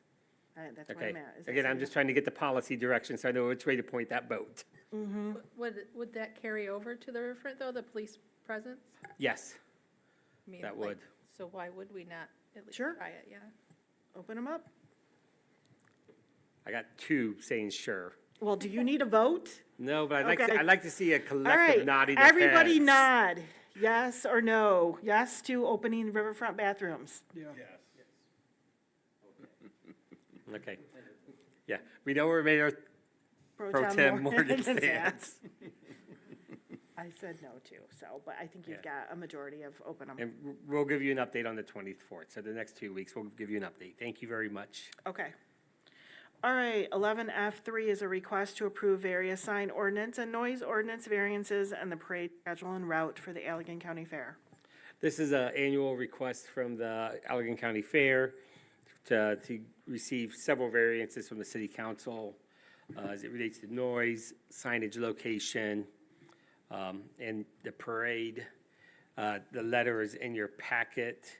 We're just looking for a motion to approve the various requests as stipulated in the letter from the Allegan County Fair. I so move. It's been moved. Can I support? It's moved and supported. Any questions or discussion from council? No? All right, all those in favor say aye. Aye. Opposed, same sign. Motion passes. 11F4 is a discussion regarding Tantrick Properties' proposal to purchase a city-owned parcel on Lowe Street for $1. Okay. Madam Mayor, I'm a co-owner of Tantrick Properties, and it is a conflict of interest for me. I request to be excused for this item. All right, do we need a vote to excuse him? I would appreciate if you guys make a motion to ask him to leave the dais. Okay, can I get a motion? I will make a motion that he be excused. All right, and it's been moved and supported. All those in favor say aye. Aye. Aye, opposed, same sign. All right, thanks, Patrick. And in past practices, they would leave the room as well, so they can't sit in the audience and make facial expressions. Yep. Thank you, Patrick. Speakers on out there? Go out and hang in the bathroom. You have to make sure there's nobody in there. Yeah. Shine your flashlight, clicking on and off several times in their eyes. All right, I am going to ask Tanya to come up to the podium to go over her request that was submitted to me last week, I think, via email. Hi, everybody. I'm the other half of Tantrick Properties, and came about through some discussion, I think mid-year last year with Joel, where we were kind of just talking about our limitation for storage, and as our business is growing and the things that we are needing increased long-term storage for.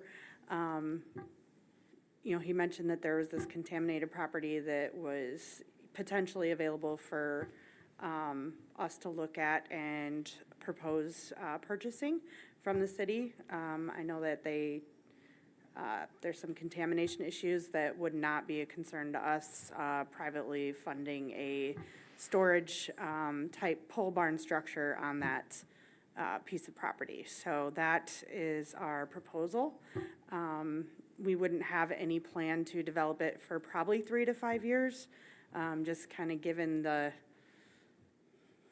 last couple of years of construction. But it is in our long-term goal, we are gonna need some additional storage space for some items, so, it seems ideal, it's within the city limits still. We can easily get that area licensed as an extension of our business, so that's our proposal. Thank you.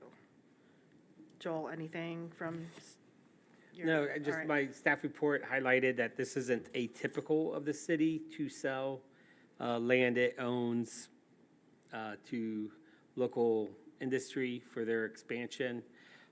Recently, we sold a much larger parcel along North Street that was also contaminated, part of a Superfund site, to RCI Products.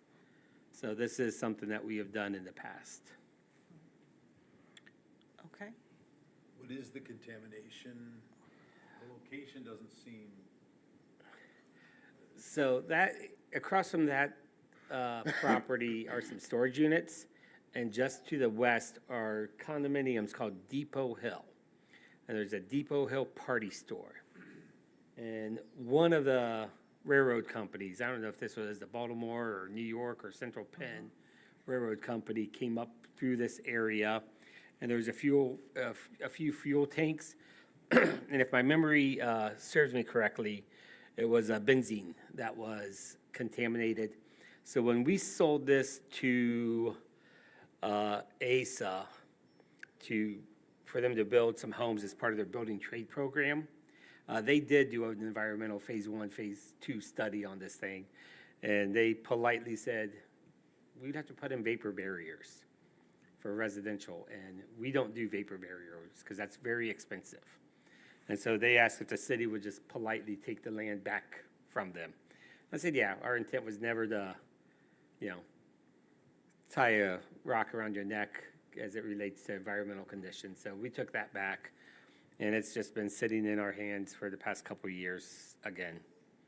And one of the goals of the city historically has been to sell, its land that we don't need for government purposes, and, hopefully get it into taxpayer hands and, development. So would this property fit into the brownfield? So if they wanted to do contamination cleanup, that would be an eligible expense. Infrastructure going into here, unless they're putting in multiple parcels, they would only need a sewer line and a water service line. So those would be minuscule for all the money they'd have to pay for an attorney to develop a brownfield plan. So that juice may not be worth the squeeze there.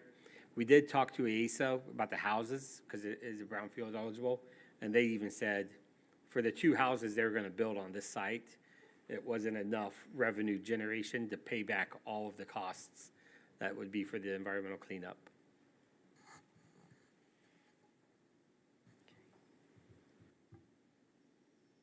All right. Okay. I personally have never been one to sell property for $1. That to me seems a little low. Why $1? Historically, that is something the city has done on properties that have been hard to develop. 136 Brady, the city purchased that back in the mid-2000s. The DDA spent just under $100,000 doing facade improvements on it. And then it sat vacant until 2017, when the city at that time sold it to One Enterprises for $1. And now we have 4 apartments and 5 retail spaces on the first floor. RCI, selling that for $1 has allowed them to congregate all of their operations inside the city limits. And so it's increased taxes that way. This is a parcel with its environmental contamination. I don't know what the market value would be. I don't either, but $1, it's gonna be more than $1. Yeah, I like I said, I would That's not just know. me. Yeah. I don't believe in it. I think it's ridiculous that you do things like that. But, looking at it from tax purposes, are they gonna be taxed for just $1, which is basically no tax at all? Since that's So- gonna be what we sold it for, and that's what they uncap it for? That's not the way the taxes would work. Taxes are never established based on the sale of a property. The taxes are have based been. on the value of the land that's established by that ECF of that neighborhood. So what's the value of the land? That's what it should be sold for. That is something we could look up and figure out later. On the flip side, what is it costing the city to maintain the property currently without anything coming in? Right now, nothing, we just let it go. Okay. There's no maintenance, there's no mowing. We might mow the right-of-way if we notice that the weeds are encroaching on the road and become a line-of-sight issue.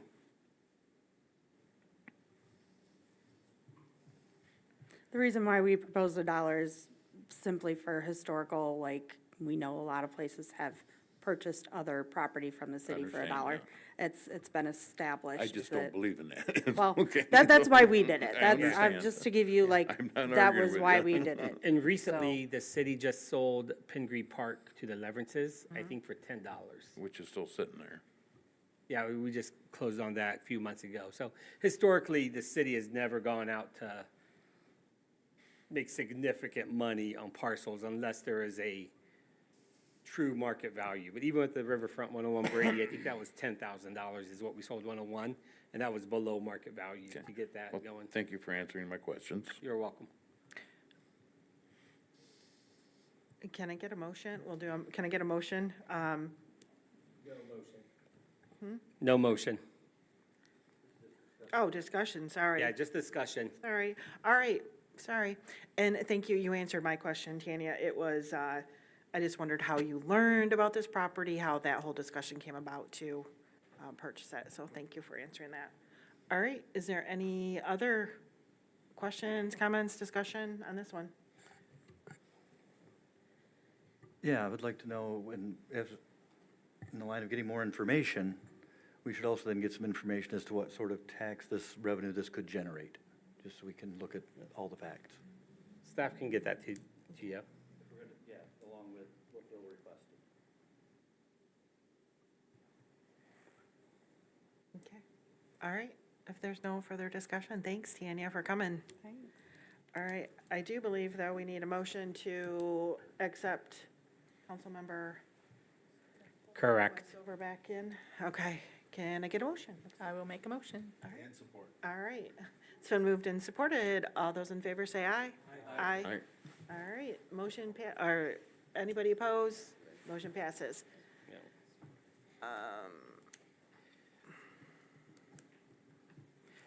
Parker's going to retrieve him. All right.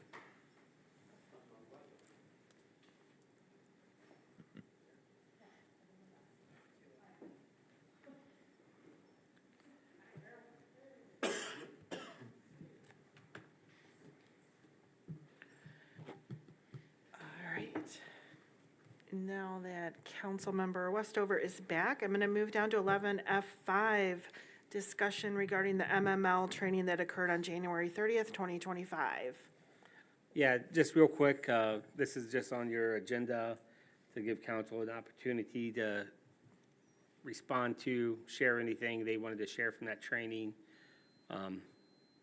So, I was not there, so I have no discussion. I appreciated it for refreshing my memory about certain things. Couple of them, one of them was all motions should be made through the mayor, which I see that no one did that tonight, but that's okay. And appearance, we are here to represent the city of Allegan. And I appreciate them mentioning that too. And it was very interesting, everything that they went through, as far as to me it was, so. Any other feedback? I also thoroughly enjoyed it, would love a refresher at some point. Even though I wasn't there this time, I really enjoyed it when I went through it. It was very helpful. Okay, any other comments, discussion? do you guys want us to make any changes to what we're doing already based on what you guys heard? The answer can be no. Yeah, the only thing like that really stood out to me was like our Mayor Pro-Tem mentioned is that addressing people not by their first names, the same sign thing, I can't remember what he said, not to do same sign for something, I don't know, anyway. Oh, yeah. And When then. we voted, yes or no, when they vote no, don't say it by the same sign Because we'd be voting yes again, something like that. Oh. Anyway, and then, yeah, going through, like, we should be asking you to support a motion, which is hard, because we all want to jump on the thing, so. But, so I don't know how we would do that part. Unless we have, like, something to Yeah. raise our hand. That's why I kept saying, Madam Mayor. I didn't know, I just thought, wow, Bill. See, and I keep using first names, I gotta stop doing that, but That's okay. that's my problem. That's a Tracy problem. We But all have that. ultimately, I think we do a really decent job, I thought, yeah. All right, good. Okay, I'm gonna move down then to 12A, appointment of Rachel McKenzie to the Public Spaces Commission for a term set to expire on December 31st, 2027. You all had her application, and can I get a motion? I will make a motion to appoint Rachel McKenzie, sorry. And, okay, we've got moved and supported. All those in favor, say aye. Aye. No discussion? Okay, we can have a discussion. No, but that was brought up at the end. Yes. Yes. We have it. Does she sit on this currently? No. Okay. Okay. All right. I'm going to back up, sorry. Any other discussion? All right. It's been moved and supported. All those in favor of appointing Rachel McKenzie, please say aye. Aye. Opposed? No? All right. Motion passes. Was that better? Okay. All right, I'm gonna move down to number 13 is public comment. If there's anybody left for public comment, please approach the podium, state your name and address, and you have 3 minutes.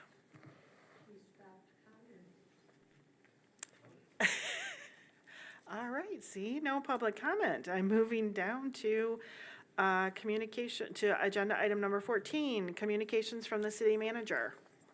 Yeah, I have a couple of things. First, earlier this year, last month roughly, we received a communication from Payroll Corporation, their real estate division. Their lease with the property owner at the Payroll outlet store expires later on this year. They have serious concerns about the quality of the parking lot, the city-owned parking lot. A previous council also had concerns about the quality of that parking lot. If you go through there, you also will have concerns about the quality of the parking lot. I have concerns, so does our DPW director. It was never on our CIP list just because we have so many priorities. With the reconstruction of the Regent Theater parking lot, Milbocker is giving us a quote to do crush and shape back there, similar to what we're doing here. This will, extend the life of that parking lot. It's a standard maintenance practice where we just pulverize the existing asphalt and the base, create the new base, lay new asphalt on it, so it's a new parking lot, more or less is what you end up with. It's our goal to bring that to you on the 24th for your approval. It will be a budget adjustment. It will just be north of $100,000. It's a project that we have to do downtown, in staff's opinion. So I don't want you guys to be surprised when you see that on the agenda for your next meeting. We would have discussed it this evening, but the estimator for Milbocker was out of town last week. So they gave us a back of the napkin estimate, and we said that's good, but we need like a real quote. And since they're already doing work for us, there's an economy of scale that can happen here. Second thing, any questions on that? Yeah. What about the privately owned stuff on that? So Myers bumper to bumper. Bumper, yeah, that section. So they own all the parking spaces on the north side of that parking lot against their building. Will that be taken care of also, or are they gonna be held responsible for that? We're gonna go ahead and take care of all this part of that bid. We can approach them if, council would like us to approach them on a cost share. Historically, when it's like a public improvement we're making, we really don't get into those cost shares too much. We're not paving entire parking lots, private parking lots. I mean, these are kind of like little one-offs that we do a little bit when they're adjacent to an existing public infrastructure project we're doing. It would look weird if they say, no, we don't want to be part of it, and then we say, okay, we're not gonna do your 6 spaces, and then half our parking, the majority of our parking lot is in good condition, and their spaces aren't. That was my worry. And then out-of-towners are like, does this city know what they're doing? Because the common person is not gonna know there's a property line that hugs those parking spaces. I think it's less than 10% of area that they have. Has it been contacted and it's okay with them that we tear up their We section? we're waiting for the estimate to come in from Milbocker before we go have those conversations. I don't want to get the cart too in front of the horse on this one, but it's going to come at us quick.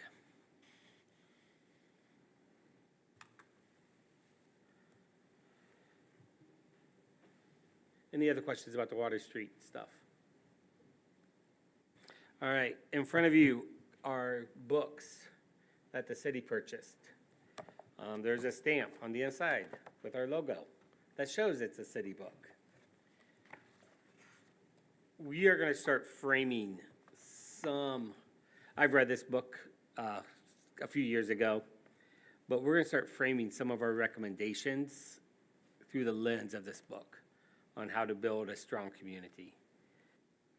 If you read, I encourage you to read this book. It is a quick read.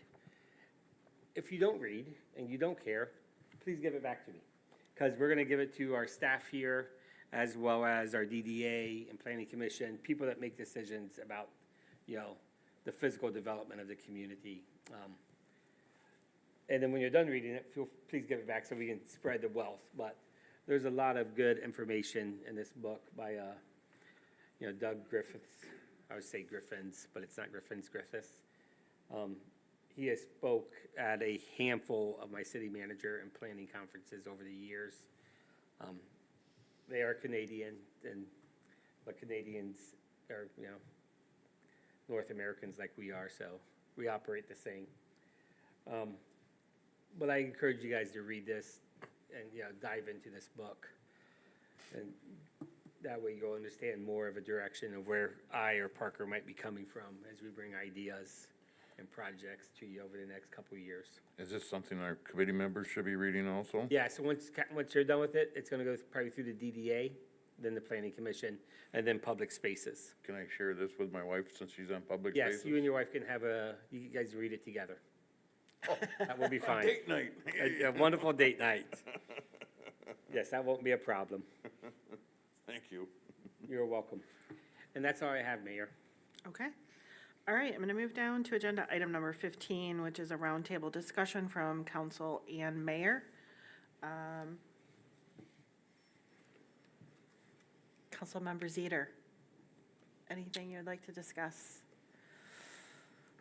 No, I don't believe so tonight. Okay, thank you. Councilmember Westover. Thank you, I'm all set. Okay, Councilmember Walker. I would like to just say thank you for the items that we've been given an extra couple weeks to absorb and so on. It's not, it's nice. All right.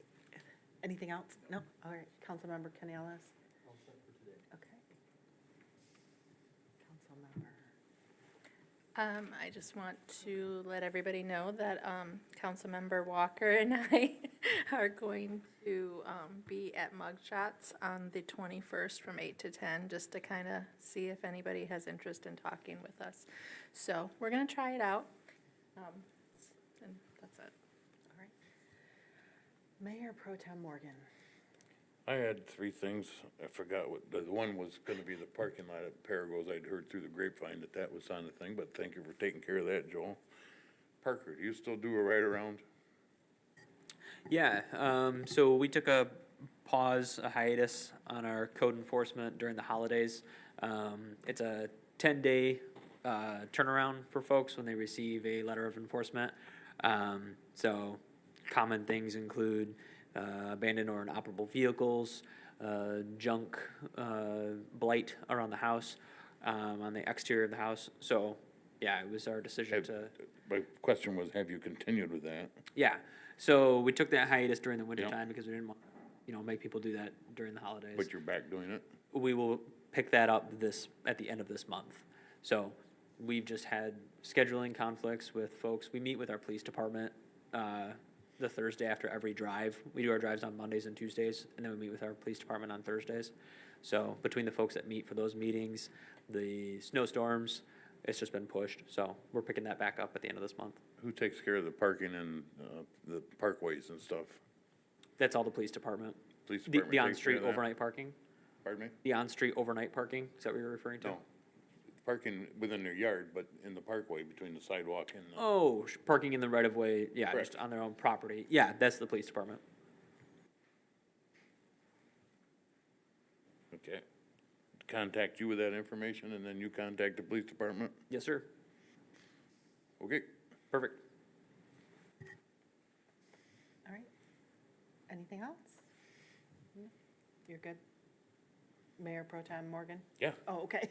I'm sorry. No, that's okay. I'm like, I was gonna say, no. I'm sorry, Mayor. Yeah.